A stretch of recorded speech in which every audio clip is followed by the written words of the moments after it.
This is Big Tasty Sports. We're back for week 4. Time to talk some DFS. As always, Yanni is joining me, the guru of DFS, among other things. Yanni, how was DFS for you last week? It was good. Unfortunately, I didn't have the Miami stack working. So, okay.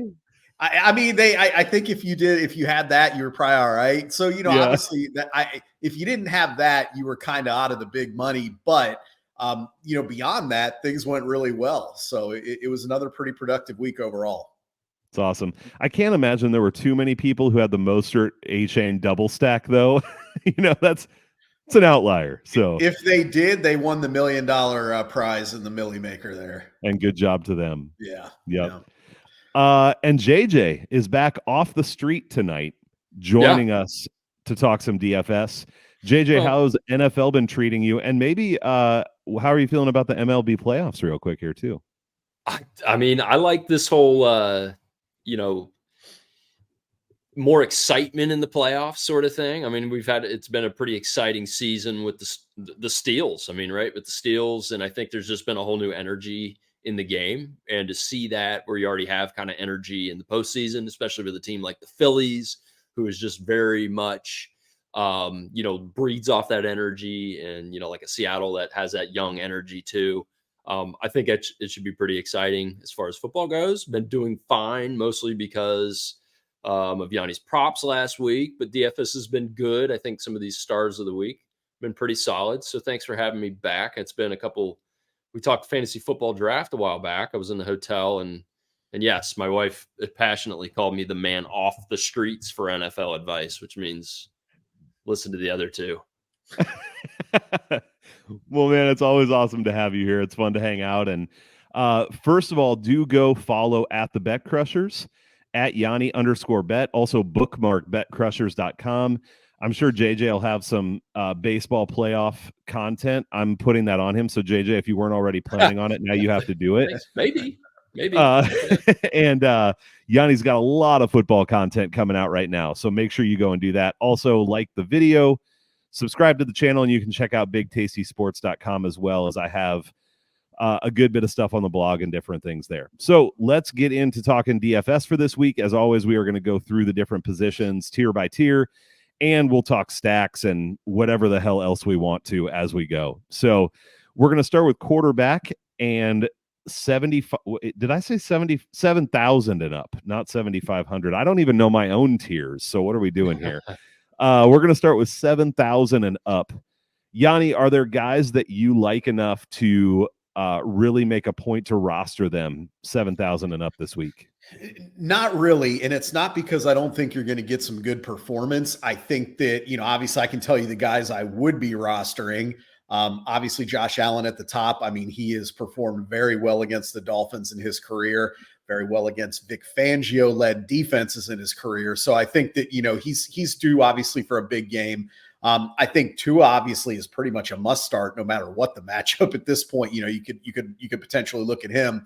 So he's there. And then, Herbert, obviously, I know Mike Williams is not there, but against the Raiders, I mean, I think all of those guys are in line for big games. For me personally, though, I'm not spending at the quarterback position this week because I think there's more value lower down the chart. That's my personal take. JJ, any different thoughts for you, or are you leaning away from this top tier as well? I mean, I would generally have to lean away from the top tier, especially if you're looking at some other weapons and the other skill positions. But there's a lot of decent options, but I would tend to agree that, especially given the high total in the Miami Buffalo game, that you would look that way, and then Herbert versus Vegas. So I think it all comes down to what you're trying to squeeze in your other slots. Yeah, there are some nice looking matchups there. I do kind of wonder if that, I mean, I haven't bet an under or anything. I'm not that crazy, but I do wonder if that Buffalo and Miami game could, like, these offenses might not. You bet the under, JJ? I did. I bet the under in the Minnesota Chargers game too, and it was like the Panthers kind of stressful there. What's that? In Minnesota Chargers last week, you mean? Last week. Yeah. I don't hate it. We think these games are going to be 40 points apiece, and sometimes Yes. it just doesn't get there, right? So We'll see. Yeah, so I agree. There's some nice looking matchups, but actually for most of the day today, and as I've looked this week, I was like, man, I'm just fading this whole tier. Obviously there could be some big outputs, but there's options I really like below this. Yep. But as of this afternoon, there's one person that I'm thinking about, and I'm going to let you guys talk me off the ledge here. I'm thinking about going back to a Vikings stack. And here's why.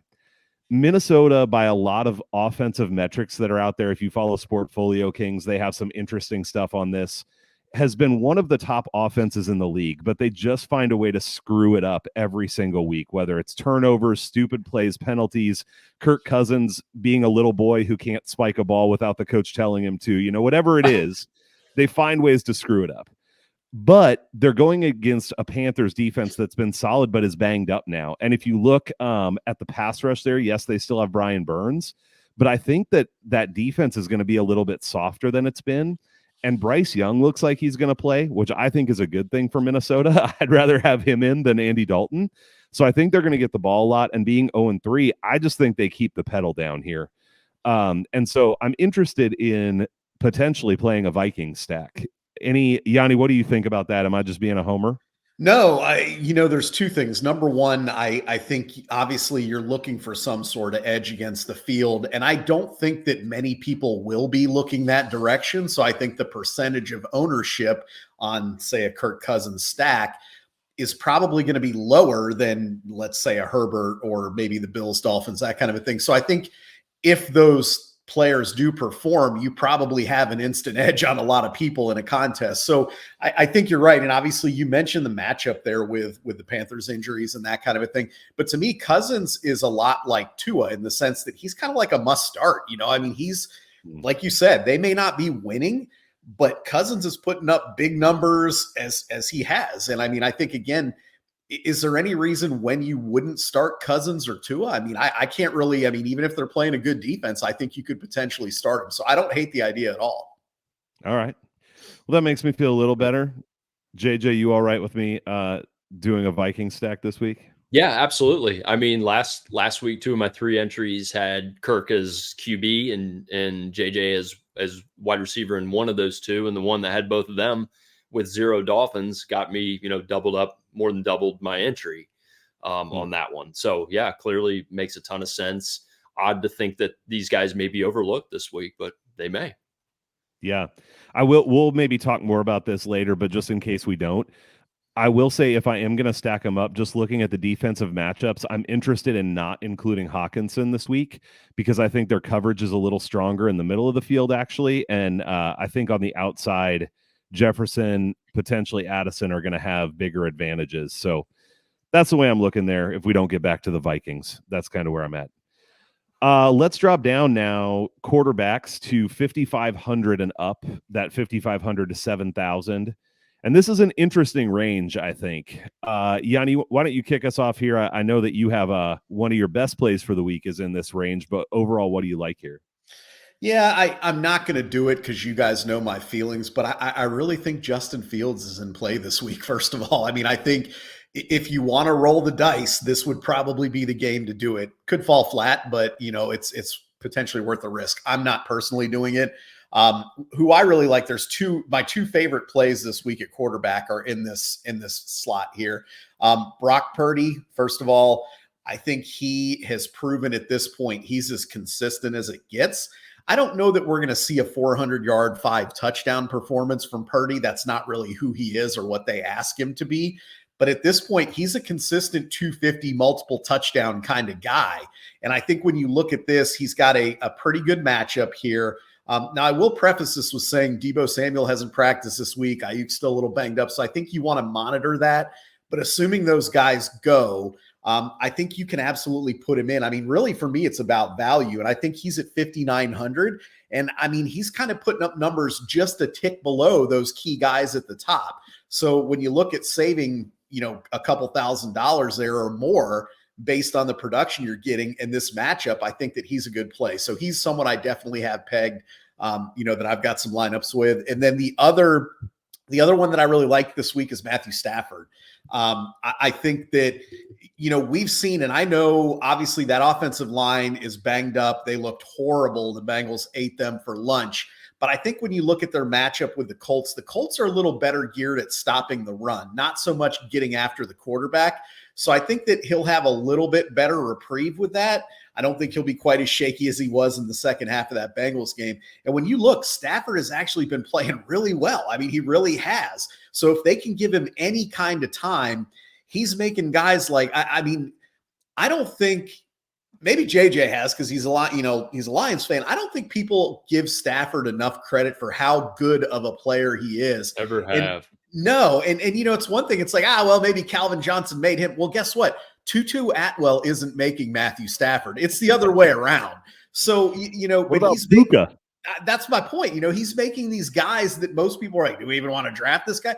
He's making these guys look like Pro Bowlers out here. So I think he's got a favorable matchup where I think they're going to throw the ball a lot in this game. I actually expect points in this game. I'm leaning over in this game. And I think that he's a great play too at $5,700. He is the kind of guy that if he blows up, he could have the 350 yards and 4 touchdowns. And I think this is the type of game where he could do that. So I think those are kind of the two options I really like.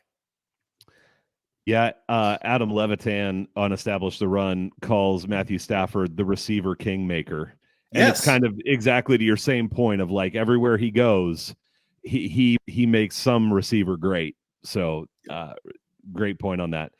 JJ, anything different for you in this range? Same things. What do you think? Stafford definitely, is a great look. Especially against the Indy defense. But, the funny part, and I won't roster him, but, even though Yanni's being hypocritical with Justin Fields, I think he's totally right. This might be a pretty good spot for him. We know that Chicago's committed to running him into the ground, so he at least is going to get a lot of action. So, but yeah, I think Stafford, can't disagree with Purdy, but yeah, Stafford just such a great quarterback, and he's healthy this year. So you're seeing it. He's got the arm, he's got the decision making, and pretty good, advantageous type of situation. Yeah, he has been good for sure. So I have Fields and Purdy on my list. Those are two that I like in this year, but I'm going to go a different direction with two. Not that I dislike the ones that you're saying. That line for the Rams worries me, even though it is against the Colts, with a couple people out and injured now too, on top of not being great to begin with. But Stafford has looked great, so no doubt there. But the other two for me, one is Anthony Richardson if he plays. I mean, this guy was on the way to breaking the slate before he went out with a concussion. And you talk about, the Tua or Cousins who you could roster every time. I feel like Richardson could fall into that category just because he is apt to run 2 or 3 in on any given week. And so I don't mind him here against the Rams. And the Rams have a soft secondary, so maybe his somewhat mediocre passing will be less of a problem. And then the other one I have is Russell Wilson. The Broncos are another offense that really has played pretty well. Their metrics have been good. They just got blown out 70-20, so nobody's looking that direction. But Jerry Jeudy's been getting up to speed and slowly getting more targets. He does have an injury designation again this week with his knee, so you'd want to make sure, but it seems like they're probably just resting him. And so I think there are some nice stacks there with the Broncos, and the Bears defense has just been atrocious. I think the other thing that I've thought about doing is playing Justin Fields, but then having like a mini stack of some Broncos players, because I think that they could put up quite a few points in this game as well. So Russell Wilson's the other one that, and he's 5,800, so he's on the lower end of this range as well. Any thoughts on any of those guys before we move on? I'll just say I love Wilson too. I think he can't pick everyone in the tier, so obviously I tried to highlight the ones I like. But I do think this is a game where Wilson should shine, and he hasn't been bad. So I think when you look at that, you mentioned it. I mean, this Bears defense is not good. They're missing a couple guys in the secondary. They weren't good even when those guys were in there. So, I mean, he could have it. Now, for me, I actually, and we'll get there, obviously, but I like the running game for Denver in this week. I think there's some real good value at the bottom end there. But, I mean, like you said, you could potentially do a nice little Broncos stack. If you're ever going to do it, this is the week to do it. Yep. All right, well, let's see if there's any dumpster diving here at quarterback. There may not be. JJ, under 5,500. Is there anything there that you think is playable, or are you done at quarterback at this point? Probably done at quarterback, but if I had to get down that far, maybe somebody like Kenny Pickett. I don't know. It's kind of tough though because it's the much maligned offensive coordinator situation. But I don't know. I'm not too sure whether going against Houston is a great idea. I'm not sure we would have been saying that was a bad idea 3 weeks ago, but they're playing their asses off. So, but if I had to get below around that 5,000 mark, maybe Pickett. Okay. Yanni, anybody for you, or are you done at this point as well? I mean, I'm not done, and only because I think that, but you have to look at the injury report. I think that Jameis Winston is an interesting option if he starts, if he plays, just because we know he slings it around, and we know he's going against a defense that has not been great stopping the pass. So I think that, I actually am curious to see, because I think Carr has probably been a little hesitant, it seems like, throwing the football and not very accurate. I don't know. I mean, with Winston, he could sling it around. So I think you could look at him, but really I think the guy you could look at, very questionable if he's going to play. So you're going to have to wait, but that's Garoppolo. If Garoppolo plays, he could have a huge game. He and Adam, I mean, you could look at a stack there with he, Adams, Jacoby Myers against that Chargers defense if he plays. Now, again, I would say that looks maybe 50-50 at best at this point, but I mean, I would definitely keep an eye on Garoppolo. He's kind of like a Kirk Cousins light. Almost, yeah, he slings it for sure. Yeah, so Yanni, I'm actually kind of in line with the last thing you said there, but I'm going to take it a step further and say I think you can play a Raiders quarterback against the Chargers, but hear me out. I am not talking about Brian Hoyer. I would not play Brian Hoyer against a Pee-wee team, so I'm not saying Brian Hoyer. However, if Garoppolo's out and they decide to play Aiden O'Connell, and this is only like if you're playing a lot of lineups, but this guy slung it around at Purdue. I mean, he can throw the ball. And here's the thing is you want to talk about a real long shot. He's $4,000. Right. I mean, he actually does create some space for you to get other stuff in your lineup if you want to do that, to do him and a receiver stack there or whatever you want. So I may, like, if I play enough lineups and he's in, I may throw one dart with Aiden O'Connell just because it's so cheap. And this Chargers defense has been bad. He looked as good as anyone in the preseason for whatever that's worth. But I mean, he really looked good. And he's got a pretty sweet mustache in his picture on DraftKings. I think you get like 5 points for that. Is that what I forget what the mustache points are? Yeah. Right. All right, let's move on to running back. Some good stuff there at quarterback. Again, 7,500 and up. Yanni, where are you looking in this top tier this week at running back? Well, I mean, you have to be very strategic, and this could be one of those situations, like you said, with an Aiden O'Connell. I mean, to me, McCaffrey's the only guy at the top of the board that I really like. I don't think, to me, there's very little question that McCaffrey puts up a lot of points this week. The question is how many, and do you want to spend $9,200 at one position? Beyond him, I don't necessarily love any of the other matchups at the top. I mean, Eckler's banged up, so I don't think, for me, that's not really a route I want to look. Don't necessarily love Pollard in this matchup. I mean, he's pretty consistent, but for me, it's McCaffrey or no one at the top. But obviously, if you're playing McCaffrey, you're going to have to get creative, like you said, and find a $4,000 or $5,000 quarterback, or, however you want to do that. JJ, anything 7,000? I think I said 7,500. Sorry, I keep messing up my own tiers. Anything 7,000 and up for you? I mean, there's only 4 guys, so it makes it kind of tough. Yeah. So CMC is going to ball out, but again, is it worth a fifth of your salary? And Derrick Henry is just becoming less of a factor every week. So yeah, it does seem like he is. This could maybe be an okay matchup, but I'm probably not playing Derrick Henry. I actually am interested in time more. Yeah, he is totally. Yeah. Yep. Well, and that's when we get down lower, we can talk about Tajay Spears and if he's worth a look at a cheaper price point, Yeah. I'm actually interested in Josh Jacobs. He's been dog shit so far this year, like 2 yards a carry or whatever.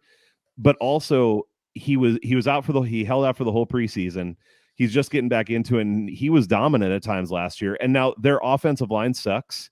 And so that doesn't help to open any holes for him. But again, this Chargers defense just isn't really stopping anyone. And so I could see, like, he has, so we talk about opportunity in DFS.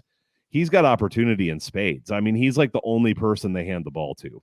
Yep. So he is expensive, but that's the guy that I would take a shot on over 7,000 this week. All right, let's a big middle tier here, 5,500 to 7,000. Yanni, where are you looking as key plays in that range? So let me look here just to make sure I'm in the right range here. Ironically, I think the guy, and it's crazy to say this, but the guy that you have to really consider at this point is Zach Moss. We talked about him last week, I believe, and he performed. And I think that until Jonathan Taylor comes back, which is still a little question mark, but whatever, like you said, he's getting opportunity. He has a good matchup, maybe not great, but a good matchup against the Rams. I mentioned I'm expecting some points in that game. To me, Moss is like, he's kind of, so his salary is 6,000, and I kind of look at him in that Josh Jacobs vein for a week like this. So for me, the value's there with a guy like Zach Moss. And then, when you get a little further down there, I think DeAndre Swift, and I understand the Eagles, they're a little bit of the hot hand kind of, so whatever, Kenneth Gainwell gets going and maybe Swift, whatever. But I think that in this game, I have a feeling at this point, like Swift is still undervalued. And maybe it's because he's kind of been a disappointment in his career, and week one he didn't do anything and whatever. But I think we've seen the last couple of weeks they're trying to lean on him a little bit. So I think when you're getting into that price tier, you got a guy that, I mean, we saw him put 164 yards up a couple of weeks ago. I mean, he has that ability, and he's at a price point far below the guys that you would look at doing that. And I think the real the last one I would have, I mean, and I'm not going to talk about a guy like A-Chain. I mean, you can chase the points with him, and I mean, who knows? The guy's explosive. He can do whatever. I'm not interested in that. I need to see more, and who knows? Maybe the value's gone then, because maybe he's $7,000 if he has another 4 touchdown game, whatever. Who knows? But the guy that I really like this week is Javonte Williams. Coming back slow off an injury, hasn't done a lot. A little bit of sharing the workload, so he hasn't necessarily been a full-time back. But we talked before about Russell Wilson against this Bears defense. They don't stop the run either. They don't really stop anything, but they don't stop the run. This is the type of game where I think a powerful back like Javonte Williams could make some things happen. So at that price point, I like him a lot this week. Yeah. I like your point about Zach Moss being Josh Jacobs like, because you're right about the opportunity there. And being in Indiana, I get to watch Colts games in their entirety. He honestly looks good. It's not just opportunity. Like, he really is running the ball well. Like, when he gets the ball, I'm like, oh, that was a dynamic play. Not just like, oh, he ran into someone for 3 yards. So I think it's a solid play in terms of skill at this point, as well as opportunity. Yep. JJ, thoughts on Zach Moss or others in this tier? Agreed about Moss. I followed the lead with one of my lineups last week with Moss. Wife had hers with Moss. So big fan of OT against Baltimore. Yeah. That was pretty nice. Got a few more points out of that. But so I would what about Madison? I mean, it's just kind of funny with Minnesota. It was kind of like, well, this guy stinks. He's not he was better as kind of the change of pace or the backup to Cook. But, he got points in the first game, points in the third game, and he gets Carolina, who's, allegedly, subpar against the run. I don't know. I don't know if he's worth it, but he's the same price as he was last week against a similarly not great defense. So, Yanni, I'd be interested in your thoughts on Madison. Here's where I'm at with him. And actually, this isn't something I put out, so I'm not like counting it. But I did make a small play on him over 75 yards last week because they were playing the Chargers, and I thought they'd have to lean on him. I'm the other way on Madison this week. I think Cam Akers is going to play now. Okay. I don't know how much. But in addition, Madison put it on the ground 2 more times last week. And one time he was down and another time he got it back. So he didn't actually lose the fumbles, but he's got a fumbling problem. And I could see them moving away from him as quickly as they can. Do you agree, Yanni, or do you think Madison I remains the agree. workhorse. I'm completely out on Madison. I mean, I wasn't high on him going in because I think we've seen when number two backs step up into that number one role, they often struggle. And a lot of times those number two backs, in my opinion, were better than Madison. So I thought that was a tough road for him. And you mentioned it. I mean, not only did he put the ball on the ground, but he dropped 2 really easy passes in that game too. So you start looking at that and it's like he had the opportunities, like we said, but he really didn't capitalize on it. I think if Akers does anything, I think, like you said, you could see all of a sudden where real quickly that becomes a 50-50 and then eventually Akers even overtakes him. Now, again, I don't want to put the cart before the horse because we don't know if Akers is going to be any good, but I think you're right there. He's probably going to be active this week. They're probably going to want to see what they have a little bit with him. So I'm out on Madison, even though, again, in theory, he's got a favorable matchup there. I don't see it this week. I did forget about Akers coming back. And I do see that O'Connell expects him to be active. So that worries me with Madison for sure. Yeah, that makes a ton of sense. Well, I have my plays marked in this tier, and it's going to be a little bit boring because I have Zach Moss, Swift, and Williams are the 3 that I would look to the most. Swift at this point feels to me like one of those plays where you ride it until it stops. Yeah. Because he's just going off, and you have to imagine with the output that he has, they've got to keep giving him some volume, don't they? I mean, as long as he's healthy, the way he's produced, right?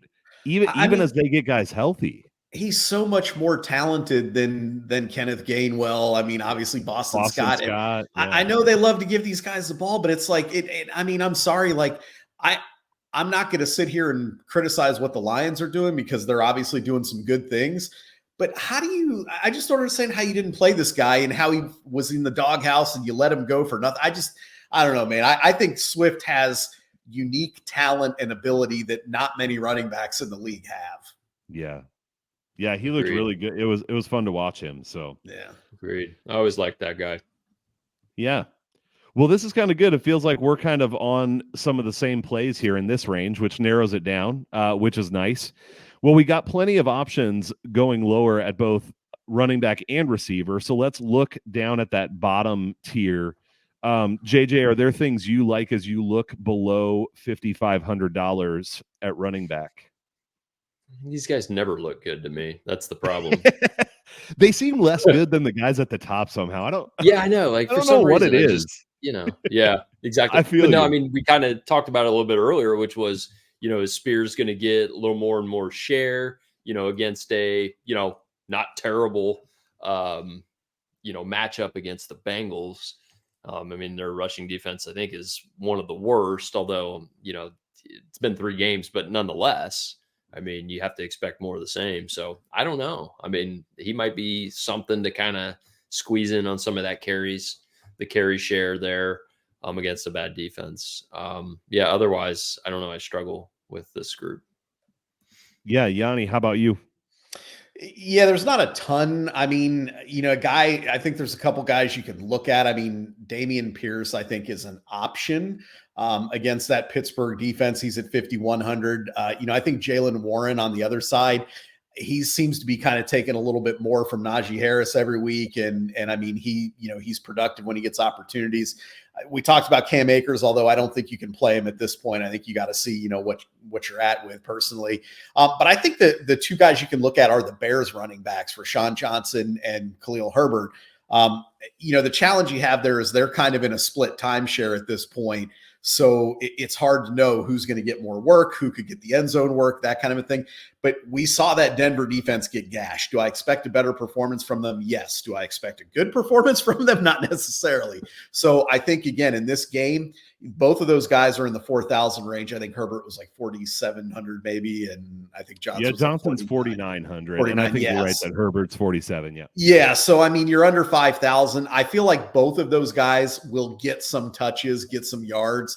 Probably one of them or maybe both are going to score in this game. So I think they're an option if you really got to go, fill your spot with someone really cheap. Yeah, I really like the middle tier for running back this week. The two that I would consider, which you guys both named, I think in the bottom tier, I either want someone with a lot of opportunity or I want someone who I feel like can break one, so I can get a lot of value off of just a couple touches. And to me, Tajay Spears is that guy. He's really dynamic. And so I think that's someone I would consider rostering. I think it's not a terrible matchup for him. And then the other one, Yanni, I know you said you can't do it because you got to see more, and you are way more wise than I am probably to consider it. But I'm thinking about Cam Akers, depending on the construction of my lineup, because I just think they're going to go to him pretty heavy. I think they want to be done with Madison for the most part. And it's game one. So, but I could see something close to 50-50 in game one. And again, in this matchup at that price, if that happens, it is a shot. He could get 3 carries, right? But like, the sense I have of the situation is that they want to move on from Madison. I think that's why they're bringing Akers in. So I think they're going to give him as much opportunity as he can handle. Listen, you've got the hat on, so you probably have a pretty good pulse on what that team, a better pulse than I do on what that team's trying to do. I mean, I think again, we talked really even about Cousins and that it's going to be a low roster percentage of Akers. So if you have Akers on your lineup, and let's just say that he looks good early and they kind of ride him and he has a big game, all of a sudden you got a huge edge over a lot of people at that point. So, I mean, it's not the worst idea in the world. I just, for me, I like, even though you potentially lose the price value if he comes in and lights it up and, whatever, I just kind of got to see. But again, I don't know the coaching staff of the Vikings as well as, let's say, the Bills coaching staff and how they would handle a guy like Akers coming in. I mean, if you think he's playing, give it a shot, man. I mean, Yanni, I've been wrong a lot of times. I'll just say that up front. But I do think that connection with the Rams and O'Connell there too, like I think there's enough familiarity. Like I'm just not going to be shocked if he comes in and has a decent workload. This is a guy who was healthy enough to play in LA and they just didn't play him. And then he was a healthy scratch, maybe because they were trying to trade him. So it's not like he's coming in off the street having not gotten ready to play football either. So there are the issues of learning the playbook and all that kind of stuff. But again, if there's similarity in the playbook, anyway, enough said about that. I think this goes to strategy too, where in a single entry, probably not worth taking the shot. If you're playing in a large field GPP, maybe it's worth taking a shot because, like you said, you're going to get a huge edge over the field in that case. So, yeah. All right, let's move on to receiver. This is the big list, but we'll try to narrow it down. Up at the top, 7,000 and up. Yanni, what do you like in that top tier? I mean, I think I'll just say it once. You can never go wrong with Jefferson and Hill. I mean, they're as consistent as it gets, but neither have necessarily great matchups this week. So I think, you really got to sell yourself on if you want to spend that kind of money. I think Diggs should have a nice game this week. He's performed fairly well against the Dolphins. If Garoppolo plays, and again, big if, or maybe Aiden O'Connell, like you said, I think Devontae Adams is a really nice play against that Chargers defense. And then you were on him last week, Keenan Allen. I mean, I think there's a lot of options at the top. Allen right now, especially with Mike Williams out, is still going to get a lot of looks as long as he's healthy.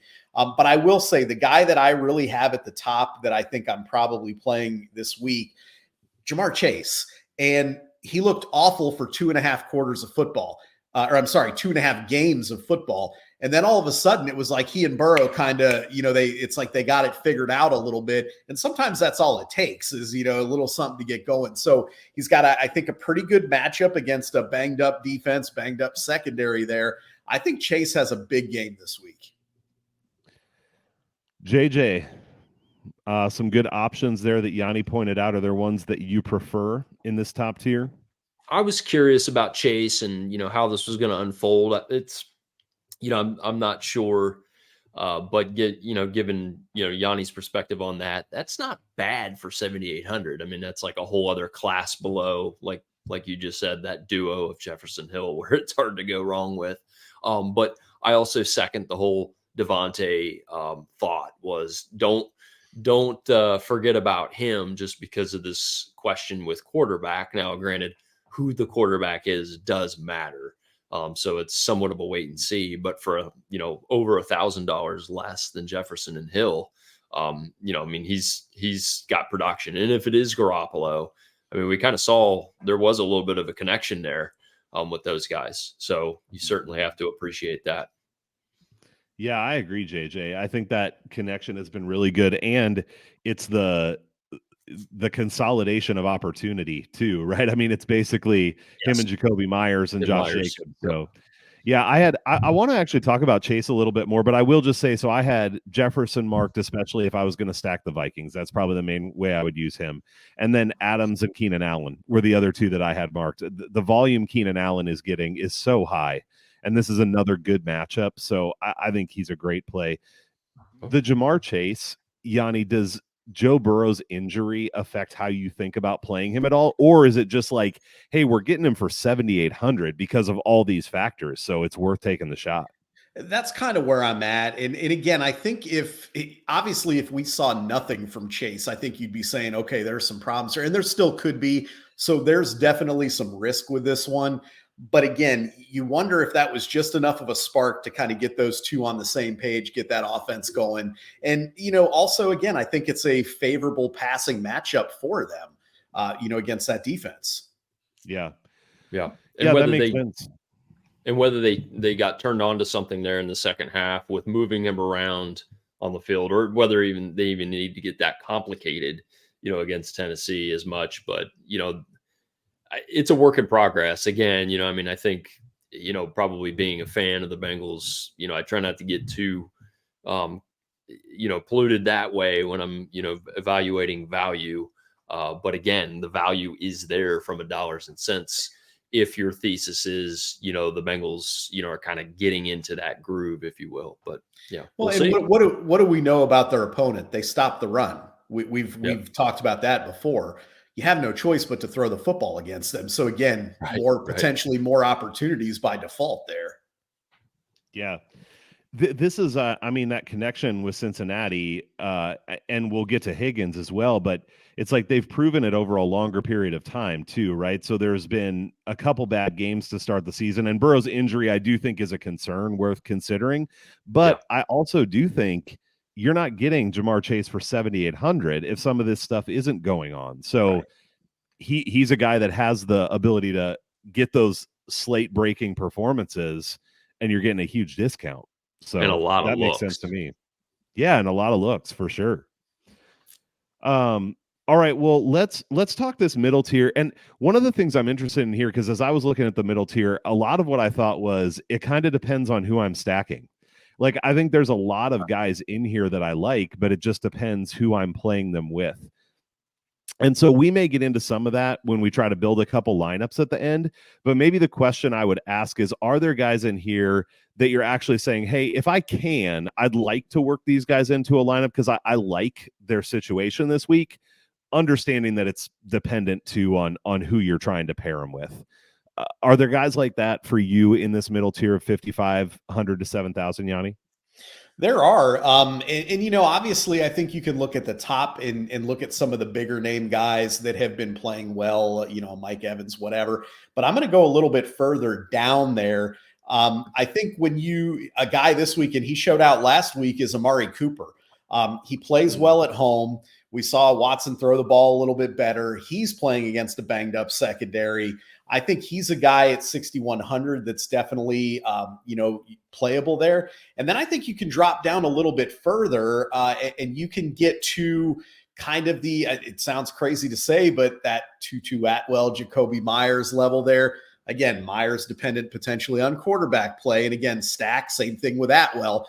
But if you are playing Stafford, to me, Atwell's a must start at that point. And, you can kind of look at it that way. So, there's that. And I think the one guy that I really have, I'm going to say high hopes for this week is Terry McLaurin. He's had a disappointing start, he's had a not great start. And on paper, you look and say, oh, that Philly defense there, that's a tough matchup. And it is. But I think when you look back, this is a game that McLaurin could play well in. And it's kind of like goes back to what we were saying with Chase. He's at $5,300. I mean, this is a guy that was at $7,000 all of last year, in terms of his range. So slow start for him, a quarterback that people still aren't sure of, potentially a hard matchup. And let's also not forget game script. If the Eagles, who are now up to, I think, 8-point favorites in this game, if they get up in this game, we could see garbage yards late, that kind of a thing. So I think this is a potentially a good value spot for McLaurin. I like how you're picking off guys who are just lower than what they would. I mean, I like this idea. I think about this with betting too, of if it was 3 weeks ago, how would I be thinking about this? And you Right. obviously have to take into account what you've seen. It's not like you can just dismiss it, but I think it's easy to, I mean, we talk about this all the time, the overreaction, right? It's easy to adjust from 3 weeks ago way more than we should, even if there should be some adjustment. And a guy like McLaurin, 5,300, I mean, if you would have said that 3 weeks ago, that's ridiculous, right? I mean, there's no way that he's close to that price tag. So I think picking that one off is nice. I will say too, I agree with you about Jacoby Myers. He's getting so many opportunities as well. So that's another guy. Maybe this is another way to frame the question too, is like, are there guys in here you'd look to as a one-off if you just needed to fill a spot? And Jacoby Myers is a guy like that for me with the kind of opportunity he's getting. So JJ, thoughts on any of those guys or other people you see in that range that we haven't talked about? Similar to the Devontae Adams thing, again, Myers being a very quality option at 5,500, quarterback dependent to a degree, but the price is fixed. But between him, I'm not above going back to the well with Cooper. He was another one like Zach Moss that got a lot of shouting here in the household when he went over when he scored the long touchdown to Moss with the totes. And then Kyle Larson wrecking in the final laps of the race. They got a lot of yelling in the house on Sundays. That's what we like, a little high energy Sunday. Lively. So I'm not afraid to go with Cooper again, but also agree. What about your boy Addison in Minnesota? I mean, again, We're talking about Minnesota having a nice little offensive setup, and Addison is not a guy who's getting overlooked by Kirk. So he's probably worth a look for, what is he, 5,700? So, No, I agree with you. I think Addison to me is probably someone I wouldn't right away think of looking to as a one-off, but I definitely would consider him in a stack. Like he's getting good opportunity. So I don't mind Addison at all. A couple other guys I'll throw out, just two other ones. Jerry Jeudy is one. I feel like with his talent level, at some point he could have the really big game. I think he's a guy who could even move up in salary some, and this is the kind of week where that could happen. So depending on his injury status. And then the other one, which Yanni, I'd be curious. I mean, obviously either of you could talk to it, but since it's the Bills, I just wonder about Gabe Davis too. He's playing well this year, 5,900. I don't know if that price tag feels low enough for him to be someone that you kind of look to or target, but we were higher on Gabe Davis coming into this season after a lackluster season last year, and he's a guy I continue to pay attention to on a weekly basis, and this should be a game with a lot of throwing. Yeah, I think he's definitely someone you can give a look to. For me, I feel like he hasn't done enough for me to have that price point still so high. I feel like it should be down just a little bit, but I think, they're probably putting that as, hey, he's the number 2 receiver in a game that should be high scoring. He has had some decent games against the Dolphins in his career. I think he probably will have a nice game this week, but I think that price point for me is still a little too high. I think, to me, it's more of the mid 50s is where he should, the mid 5s is where he should be here. Just seems a little high for me. I just crossed him off. I mean, don't get me wrong. I think he could have a nice game this week. I really do. But when he has 7 touchdowns and 300 yards, Yanni, so help me. He's had 4 in a game before, so it's not impossible. You never know. Yeah. Oh, that's great. Hey, with receiver, let's drop down to $4,000. I am interested with receiver always if there are any like super bargain guys that are worth taking a look at. So let's save that for the very end of the receiver conversation. But all the way down to 4,000, JJ, do you see guys in there that you're like, hey, this seems like a good value in this range, or is it just like, hey, I'll fit these guys in if I have to? It's usually a fit in if I have to. I'm kind of terrible with that sort of thing. Yeah. Okay, Yanni, how about for you? Are you saying under 4,000? No, down to 4,000, like 4,000 and up. Okay. Yeah, sorry, 4,000 and up. And then we'll talk about the very bottom at the end. Gotcha. Okay. Yeah, I don't know what the cutoff was, but I think both Houston Texan receivers that are in there, Nico Collins and then Tank Dell. I would not be surprised if Tank Dell becomes a pretty consistent fantasy player and performer for this team. Hard to tell. He obviously had a great game last week. Will he be able to continue that? We don't know. But I think he's a guy that has a lot of potential. And then, Nico Collins did not have as good of a game as Tank Dell did, but I think he's an option. But I think the guy you really have to look at here, and he's at 40. Where did I see? I always hope it's going to be someone I have written down. We'll see. Oh, there he is. He's at 4,000. And that's Josh Palmer of the Chargers. So, Mike Williams is out. I know they have the rookie Quentin Johnston there. So, I don't think it's fully Palmer's job per se, but he stepped in. And when Allen and Williams weren't available last year, he was a pretty steady contributor for Justin Herbert. I think with the attention on Allen against, again, potentially a high scoring game there, I think Palmer, $4,000 to me, he's got every bit the upside that Mike Williams had. And I know Williams didn't do a whole lot before he got injured, but Williams was being priced at that high 5,000 range. You're getting Palmer at 4,000. So I think he's a guy, if you need to fit in a low receiver there, you could look that way. I didn't have him written down, but I'm sold on that, Yanni. Correct me if I'm wrong, but I think Palmer is also a little bit quicker guy who's likely to create more separation. I liked Mike Williams a lot, but I think he has at least as much upside at $4,000, especially. Yeah, I agree. Okay, I have two other guys I'm going to throw in, one for a good reason and one for a bad reason. The first one for maybe a good reason is Adam Thielen. It's a revenge game, which whatever. There's maybe a little something there. I'm sure he wouldn't mind putting up a good game against the Vikings. But also, the Vikings don't have a phenomenal defense. And look, I've been one who said that Adam Thielen's cooked. He's been playing better than I thought he would. And he seems to be the top target on this team. So at $4,500, if the Vikings get a lead and they have to throw, Bryce Young isn't very good at that, but he at least could get some opportunities. So I don't mind Adam Thielen at $4,500 if you need someone. And then the other one for a bad reason, and I'm not lying about this. In fact, it didn't hit me till this morning how weird it was. I had a dream last night that Rashid Shaheed caught like an 80-yard touchdown, and he was like dancing, and everyone was chanting MVP. So I don't know if the universe is trying to tell me to play Rashid Shaheed this week. That's the universe, at $4,000. The universe is trying to tell you not to eat food within a half hour. I actually didn't. Not that I wouldn't, but I didn't last night. So, all right. You better put him in enough lineup. with the dreams. Hey, let me just say. So you mentioned Sportfolio Kings earlier. Yeah. They put out a lot of interesting graphs and charts. I love them. Yep. And I don't know if you caught the wide receiver separation chart that they put out. I don't think I saw that one.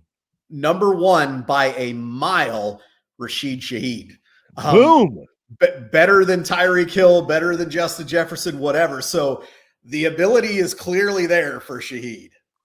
You know what? And Jameis Winston likes to sling it, right? Yeah. So this is another one of those where I may have to put him in at least one lineup. So if he goes off for the rest of my life, I can tell the story about the time I had the dream about Rashid Shaheed. There you go. It's worth the risk, I think, to get that payoff. So, all right, let's dumpster dive here at receiver all the way down to the bottom. Yanni, anybody here that you're like, hey, if I got to play this guy, I'll do it.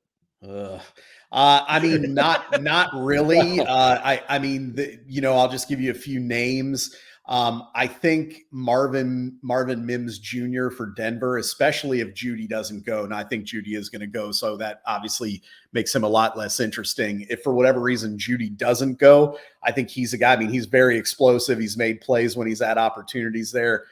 So he's at 3,900. I think actually a guy that's interesting a little bit this week is Michael Gallup. Gallup's been very disappointing. I wouldn't expect a huge game, but what we do know about Bill Belichick is he's going to be focused on CeeDee Lamb and Tony Pollard. So that means someone else for Dallas is going to have to make some plays. I don't know if it'll be Gallup, but he's at 3,700. And then I think the last one I had, where did it go here? If you're really, really desperate, I think you could look at a guy like Rondell Moore for Arizona. They're probably going to be trailing in that game. He's made some plays when he's had opportunities. He's at 3,500. 3,300. So again, I mean, tough matchup there, but they're probably going to be trailing. He is a playmaker. You know, if you need to fill the roster out, he definitely at least has some upside. Some chance. Yeah. Yeah. JJ, anybody for you down there or nah? I'll pass. All right. I'm going to say I'm a sucker for upside. I feel like I do get sucked into that. Marvin Mims Jr., I'll probably get him in a Denver stack. I mean, the way he's gone off when he gets opportunity, it's just like at some point, do the Broncos not have to look at that and go, this guy's making bigger plays than anyone else on our team, and we got to get him more opportunity. Yeah. I'd like to be there for it when that happens. It may not happen, but I wish at some point it would. And then the other ones for me are Josh Downs, especially if Anthony Richardson plays. It seems like he liked him. So I wonder if he'll get more opportunity again. And then Calvin Austin III is getting some opportunity in Pittsburgh, and he's $3,300. Yeah. So if you really need a flyer, he's someone I'd be willing to throw in the lineup. Yeah. So, all right, we're going to go through these last two categories quickly so we can build a couple lineups here. Tight end, the whole thing all at once. No tiers, no rules, no holds barred. JJ, any tight ends that you just really love? That I really love. Or even you can just like them. Yeah. I mean, is it too much of a stretch to go with somebody like George Kittle? I mean, 5,100 is a lot though, but at the same time, especially if Ayuk and Debo aren't playing, right? I know they're running pretty thin, and I mean, you can run it a ton and still have enough looks for him, especially on third downs and such. So, yeah, I mean, kind of as he's a quality, obviously one of the better tight ends, but given the situation, the defense is not necessarily unfavorable. I mean, it's favorable, and then just kind of being one of the few quality options could get him there. I guess I would start with that. Okay. Yeah, I like that, especially if you're watching the injury report. And Kittle did get more opportunities last week, at least. So I don't mind that. Yanni, anybody at tight end for you? Tight end's tough this week, so I wouldn't say I necessarily have strong feelings on anything. And as a result of that, I will probably go low cost, unless, like you guys just talked about, if Debo's out, if Debo and Ayuk are out, I think Kittle at that point, you could make him a must start. But, assuming one or both of those guys play at that point, obviously for me, that changes it. I go a little bit lower to a guy like Hayden Hurst here. I think, he 3,300, he kind of has some potential in that game. I know he hasn't done a ton, but Dalton Kincaid, I think this is a week where he could definitely be integrated into an offense if it becomes a little bit more of a high scoring shootout. And I think the other one, and you got to check the injury report, is Logan Thomas. He's a guy that has played well. Sam Howell seems to look his direction, and the Eagles don't defend tight ends well. So when you look at that, if he's cleared and good to go, I think he's 3,100, if I'm not mistaken. Like 30, yeah. So, for me, I'm probably spending my money at other positions, and I'm probably playing a guy like Logan Thomas, Dalton Kincaid, Hayden Hurst here, unless the Kittle thing. Yeah. Yeah, I like it. The only thing I'll add here is Gerald Everett, I think, is worth a look. Yeah. And then Dawson Knox. I mean, to me, it's like Kincaid or Knox, a tight end in that game either way, to me, seems like a decent idea. So let's move on to defense. Yanni, where are you going? Obviously, we talk a lot about trying to not overspend on defense where we don't have to. But I guess the two questions here kind of are like, is there anyone at the top you're going to look to maybe pay for? And otherwise, where are you going?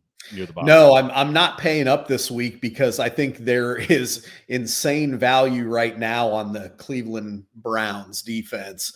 Right now, by almost every metric, statistic, whatever, next gen, they're the number one defense in the league right now. I don't know if that's going to continue, but Jim Schwartz has that thing cooking. He's finally taken the talented pieces there, and his aggressive defense has figured out how to make them work. So they're playing the Ravens, but we know Lamar Jackson can turn the ball over. He put it on the ground this last weekend twice. He can do that. He'll take sacks. So I think when you look at this here, they're at 2,800. I'm not paying more money when I can potentially get the number one defense against a quarterback that's prone to turning the ball over. I like it. I don't have a lot of thoughts of defense. This feels like a week to me of how much money do I have and what am I willing to do. But I think your points about Cleveland are phenomenal, and $2,800.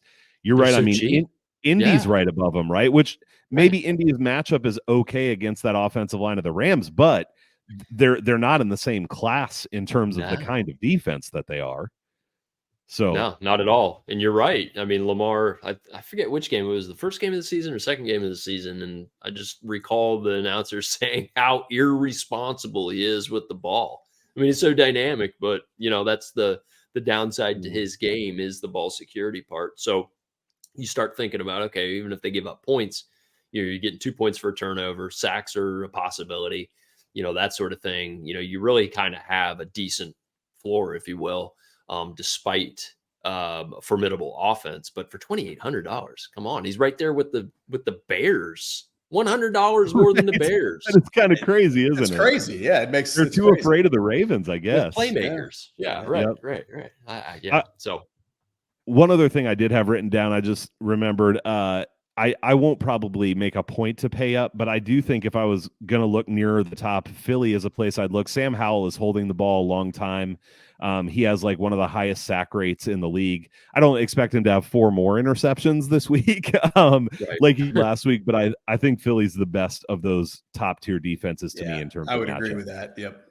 So, well, let's build a lineup or two. Do you guys have a stack that you want to start with that is intriguing to you?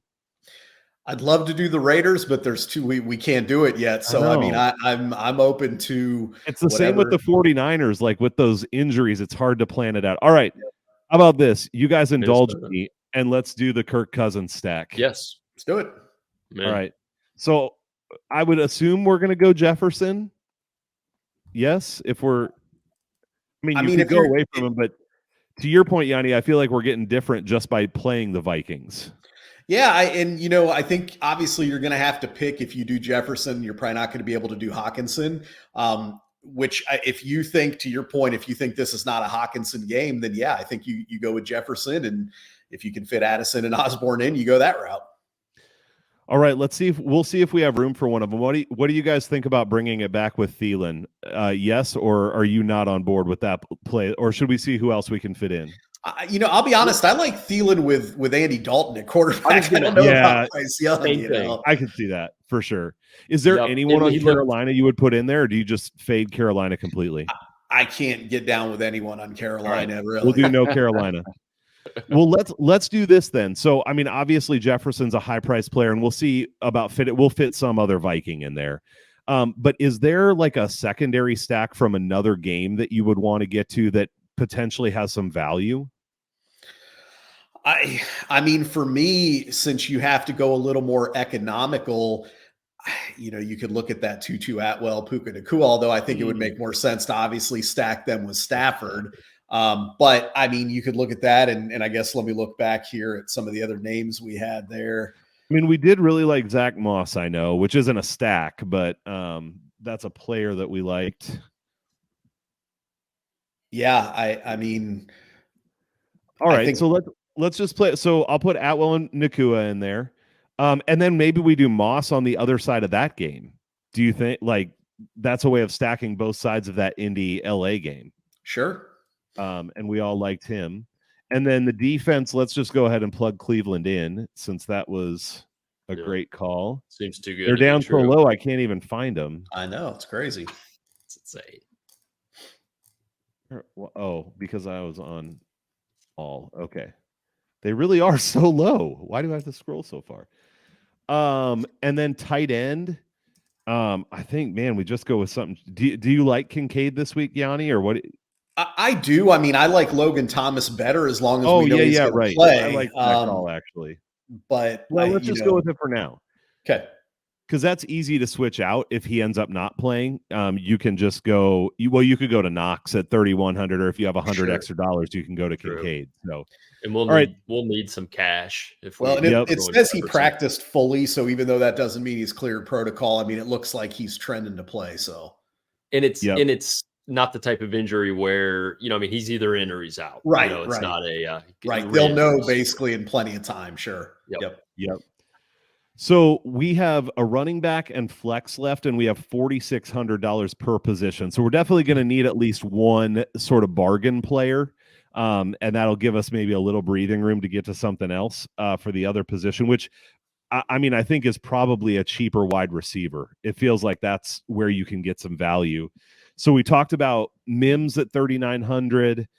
Let's see. We talked about Palmer at 4,000. Maybe go to Palmer. Yeah, I like Palmer. See what that gets us.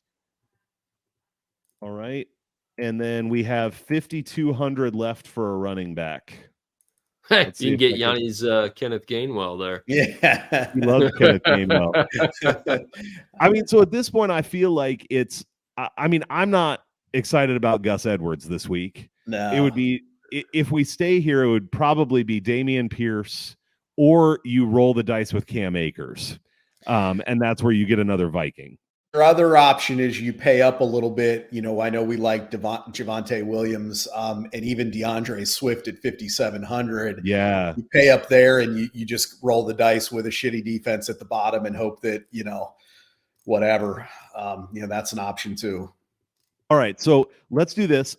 Just to close out what this could do, I'm going to say you could play Akers, which I know I'm a little higher on than you guys are, but that would be Cousins, Zach Moss, and Akers, Jefferson, Atwell, Nakua. Then you got Palmer in your flex, Thomas at tight end, and the Browns defense.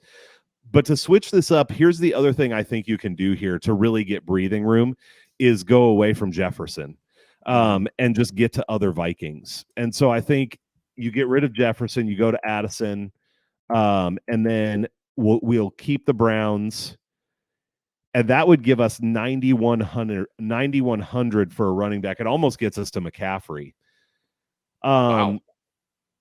We are 100. I mean, so you could drop somewhere else on defense and get McCaffrey if you wanted him at 9,200. Or you could also go away from that Atwell Nakua stack and go to something a little bit cheaper in those spots. I mean, another thing to consider, Yanni, you talked about Jameis Winston slinging around. You could look to like Shaheed and maybe Olave or Thomas or something. Any other ideas on like maybe cheaper stacks or cheaper plays that you like at receiver that you'd want to throw in there? We do already have Palmer. Yeah. I just hate it when you're $100 short. I know. It is a bummer. It's the worst. Oh, well, we also could go to we have Addison. We could get KJ Osborne in there as well. I mean, if we have Cousins, probably want to either do him or Hawkinson.